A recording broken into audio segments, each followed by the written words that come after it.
Om Shanti. Good morning. 5 अगस्त 2022। मीठे मीठे बाबा की मीठी मीठी मुरली का मीठा मीठा मनन हम सब फरिश्ते मिलकर बाप दादा के साथ करते हैं। बाप दादा संदली पर बैठे हैं और हम सब फरिश्ते बाप दादा के सामने बैठे हैं। बाप दादा दृष्टि दे रहे हैं। बाप दादा ने अपना वरदानी हाथ मेरे मस्तक पर रखा और मुझे स्मृति का तिलक लगाया और फिर मेरे सिर पर हाथ रखा और मुझे वरदान दिया, बच्चे महाबलवान भव, बच्चे महाबलवान भव।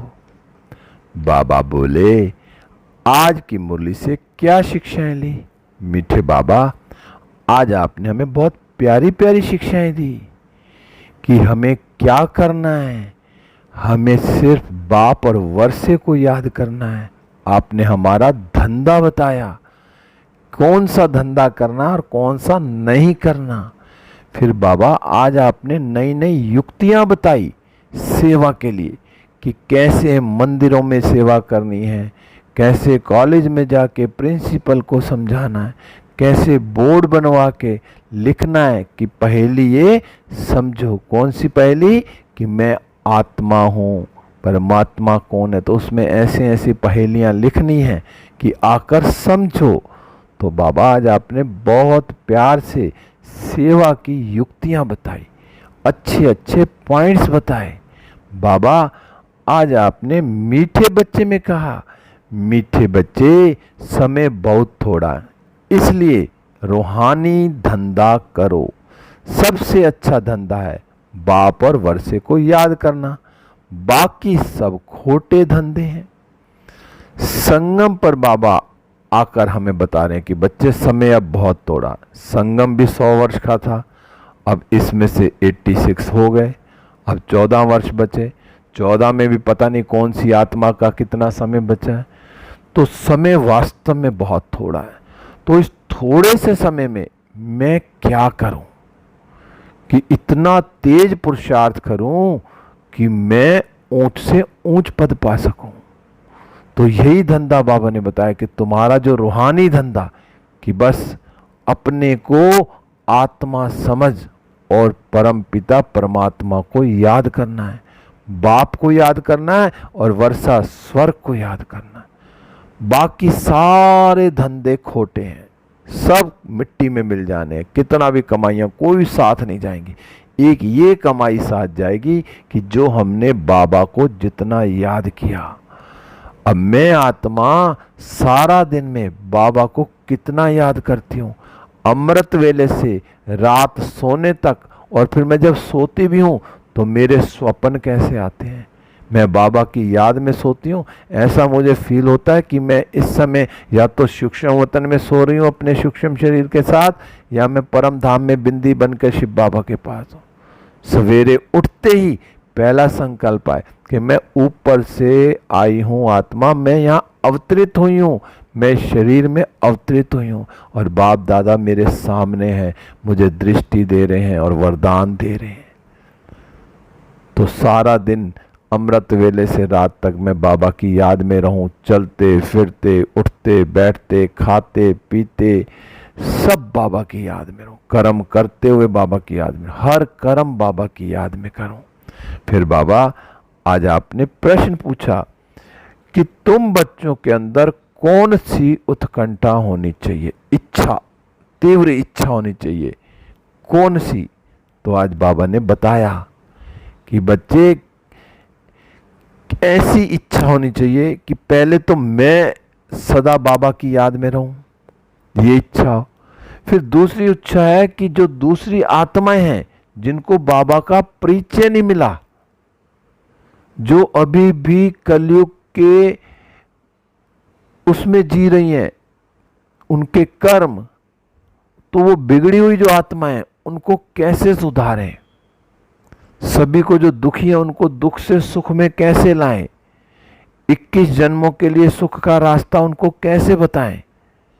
तो ये मेरी उत्कंठा होनी चाहिए कि जो भी आत्मा मिले उसे मैं बाबा का परिचय दूं और उसे बताऊं कि स्वयं परमपिता परमात्मा आके बता रहे हैं कि बच्चे अब 21 जन्मों के लिए सुखी बनना है, तो इस समय बाप और वर्षे को याद करना है, सबको बाबा का सच्चा सच्चा परिचय देना है। तो ये उत्कंठा मुझ में है, मुझ आत्मा में है, तो मैं आत्मा चेक करूं, नहीं तो इस उत्कंठा को बढ़ाऊं कि मुझे सबको भगवान का परिचय देना है। फिर गीत चला, भोलेनाथ से निराला कोई और नहीं, मेरी बिगड़ी बनाने वाला कोई और नहीं सिवाय भोलेनाथ के। आज बाबा ने ओम शांति का भी अर्थ समझाया।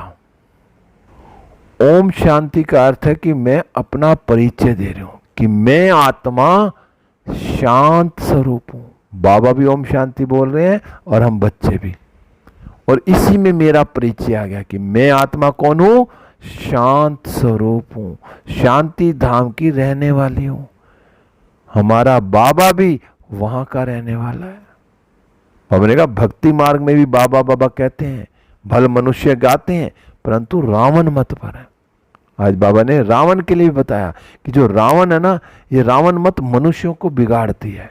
रावण क्या है, 5 विकार, जो रावण के 10 सिर दिखाए हैं, 5 स्त्री के विकार और 5 पुरुष के विकार, काम क्रोध लोभ मोह अहंकार, फिर उसके बाल बच्चे ईर्ष्या द्वेष।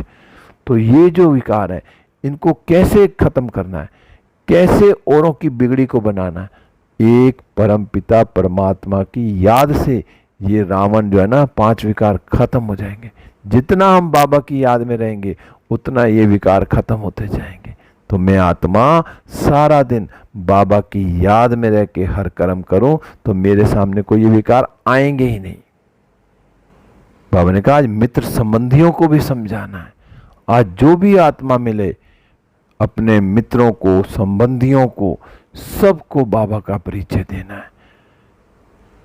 आज बाबा ने एक ही काम बताया कि बच्चे औरों की बिगड़ी हुई जो आत्मा है ना, जो बिगड़ी हुई है उनको सुधारना है, और उनको सुधारने के लिए क्या करना है, उनको बाबा का सच्चा सच्चा परिचय देना है। मित्र संबंधियों को भी समझाना है कैसे जाके भाषण करें, घर घर में जाएं, मंदिरों में जाएं, कॉलेजों में जाएं। बाबा ने आज सारा बताया, बोर्ड लगवाएं कि उस बोर्ड पे क्या लिखवाएं कि इस पहेली का, आओ हम इस पहेली का आपको उत्तर दें कि आप कौन हो, परमात्मा कौन है, सृष्टि चक्र क्या है। तो ऐसे ऐसे बोर्ड पे लिखवाना है और उनका फिर उनको बताना है। बाबा ने कहा तुमको दिल में आना चाहिए कि कैसे हम अपने भाई बहनों को रास्ता बताएं। आज बाबा पूरी मुरली में सेवा के ऊपर कह रहे हैं कि तुम्हारे दिल में सदा ये उत्कंठा होनी चाहिए कि मैं एक एक आत्मा को कैसे बाबा का परिचय समझाऊं। फिर बाबा ने कहा अभी तुमको ना ऐसा सुखी बनाता हूं, आधा कल्प के लिए रोगी भी नहीं होंगे। ये पॉइंट वहां भी समझाओ कि बाबा हमें ऐसा सुखी बनाता तो 21 जन्म के लिए रोगी भी नहीं होंगे, सदा निरोगी रहेंगे। तो यही बात हमने औरों को भी समझानी है, सुखधाम का रास्ता बताना है। बाबा ने कहा आज तुम बच्चों को ना बड़ा मीठा बनना है। तो मैं आत्मा अपने आप को चेक करूं कि मैं सबके साथ मीठी जुबान में बात करती हूं, कोई ऊंची आवाज या क्रोध तो नहीं है। बाबा ने कहा क्रोध का अंश भी ना हो, अंश भी ना हो क्रोध का, किसी भी विकार का अंश ना हो, सदा मीठा बन के रहना। बाबा ने कहा परंतु सब बच्चे तो ऐसे नहीं बन सकते ना। बहुत बच्चे हैं जिनको माया एकदम नाक से पकड़ लेती है, कितना भी समझाओ तो भी सुनते नहीं है। और बाबा कहते हैं इसमें भी क्या कहेंगे, टाइम लगता है, शायद टाइम लगेगा उन बच्चों को सुधारने में ना, टाइम लगेगा। बाबा सब कुछ कहने के बाद, सब कुछ करने के बाद लास्ट में बाबा क्या कहता है, ड्रामा। तो ड्रामा का सीन भी कल्याणकारी है। फिर बाबा ने कहा बच्चों को ना शौक भी तो होना चाहिए ना, ऐसा शौक हो जो खुद जाके बाबा से पूछें, बाबा हम सर्विस पर जाएं, हमें सर्विस पर भेजो। तो बाबा भी कहेगा कि इस बच्चे को शौक है तो उसको सर्विस पे जरूर भेजेंगे कि हम जाकर औरों का भी कल्याण करें। बाबा ने कहा परंतु बच्चे बोलते नहीं ऐसे, तो ऐसा शौक होना चाहिए, मैं खुद जाके सेंटर पे जाऊं, दीदी कहीं सेवा पे भेजो मुझे, हैं, बड़े माउंट आबू जाए तो वहां से ऐसा कुछ लेके आए कि हम जाके कैसी कैसी सेवा करें। फिर बाबा ने कहा बाप को तो कहते क्या है, रहम दिल है। बाबा हमारा कौन है, रहम दिल है, ब्लिसफुल है। तो हम बच्चों को भी बाप समान रहम दिल बनना है। तो मैं आत्मा हर आत्मा के प्रति रहम करती हूं। कोई ऐसा तो नहीं कोई भी छोटी सी बात और मुझे गुस्सा आ जाए मैं मीठा ना बोलूं। मुझे सब आत्माओं पर रहम करना। क्यों? क्योंकि हम आत्मा आत्मा सब क्या है, भाई भाई हैं, हम सब एक पिता की संतान हैं, तो सब पर रहम करना है।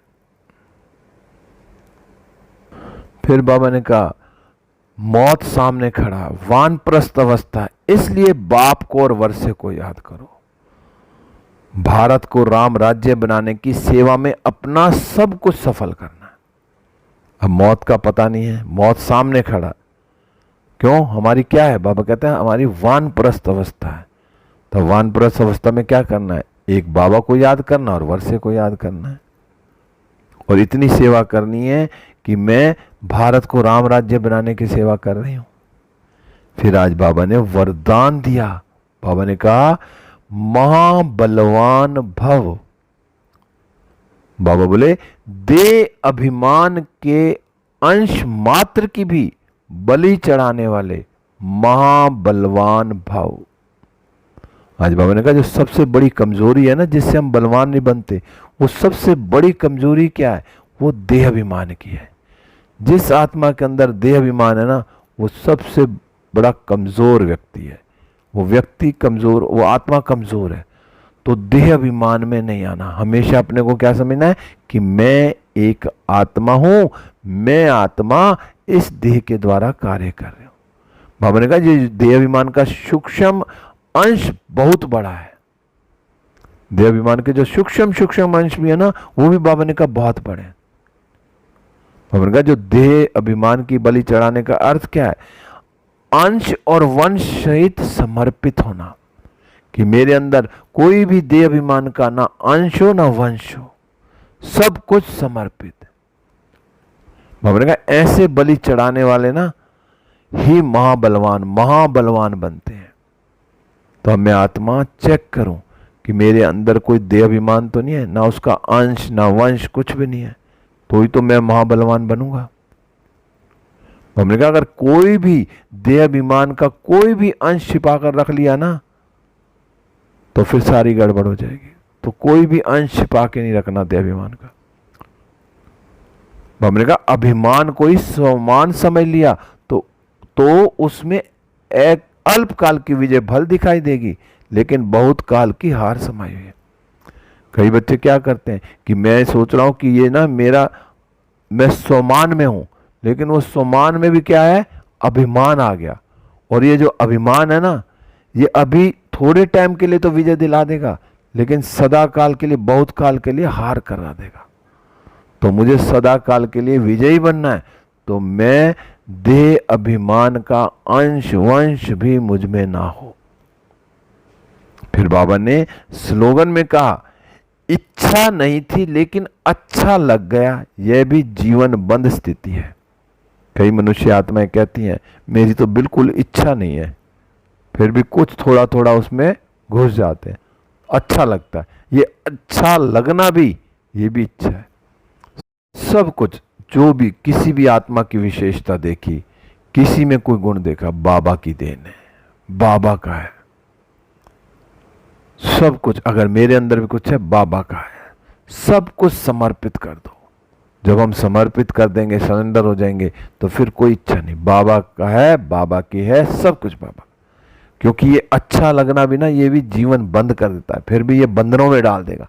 तो अच्छा लगा किसका, बाबा ने इसको ये अच्छी सेवा दी हुई है, बाबा ने इसके अंदर ये अच्छा गुण भरा हुआ है। फिर आज मातेश्वरी जी के महावाक्य हैं, बड़े आराम से पढ़ने हैं। पूरा मातेश्वरी जी के महावाक्य हैं, तो इनको बड़े अच्छे से पढ़ना। बहुत सिंपल और बड़े अच्छी अच्छी मम्मा बातें करती हैं। ओम शांति। अब हम सब फरिश्ते उड़ चले विश्व ग्लोब पर। बाबा की किरणें मुझ पर आ रही हैं और मुझसे सारे विश्व में फैल रही हैं। सारा विश्व सुख, शांति, आनंद, प्रेम और पवित्रता से भरपूर होता जा रहा है।